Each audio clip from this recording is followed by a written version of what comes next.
বিয়ে ছাড়াই স্বামীর সঙ্গে লিভ টুগেদারের কথা প্রকাশ্যে এনে বিপাকে পড়েছেন ছোট পর্দার অভিনেত্রী ও সঙ্গীতশিল্পী জিনাত শানু স্বাগতা। সম্প্রতি এক সাক্ষাৎকারে দ্বিতীয় স্বামী হাসান আজাদের সঙ্গে নিজের লিভ টুগেদারে থাকার বিষয় তুলে ধরেন তিনি। সাক্ষাৎকারে স্বাগতা জানান, বিয়ে না করেই স্বামীর সঙ্গে 1 বছর লিভ টুগেদারে ছিলেন তারা। শুধুমাত্র নিজেদের লিভ টুগেদারের বিষয়েই নয়, সাক্ষাৎকারে স্বাগতা জানান আরও ভয়ঙ্কর সব তথ্য। অভিনেত্রী জানান, আজাদের সঙ্গে লিভ টুগেদারের সিদ্ধান্তে কোনো ধরনের বাধা ছিল না তাদের পরিবারের পক্ষ থেকে, বরং তাদের সম্মতিতেই একসঙ্গে থেকেছেন তারা। সাক্ষাৎকারে অভিনেত্রী এ বিষয়ে আরও বলেন, সমাজে ডিভোর্স যেমন নর্মালাইজ হচ্ছে, লিভ টুগেদারও নর্মালাইজ হবে। তার এই সাক্ষাৎকারের পরেই সামাজিক মাধ্যমে তাকে নিয়ে শুরু হয় তুমুল সমালোচনা।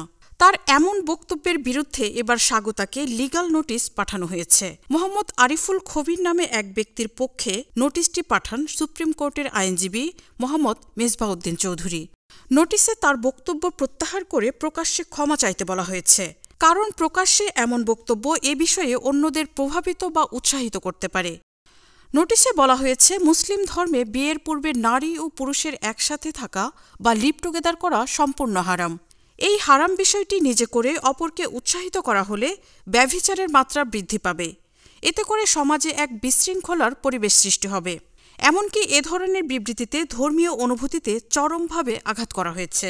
নোটিশ পাওয়ার পর তার বক্তব্য প্রত্যাহার করে 7 দিনের মধ্যে প্রকাশ্যে ক্ষমা চাইতে বলা হয়েছে, অন্যথায় তার বিরুদ্ধে নেওয়া হবে আইনানুগ ব্যবস্থা। এর আগে 7 বছর প্রেমের পর চিত্রগ্রাহক রাশেদ জামানকে বিয়ে করেছিলেন। 6 বছর সংসারের পর 2021 সালে বিচ্ছেদের পথে হাঁটেন তারা। এর 8 বছর পার হলে 1 বছর লিভ টুগেদারে থেকে গেল 24 জানুয়ারি দ্বিতীয়বার বিয়ে করেন এই অভিনেত্রী। Marufa Kamal, news desk, hello Bangla.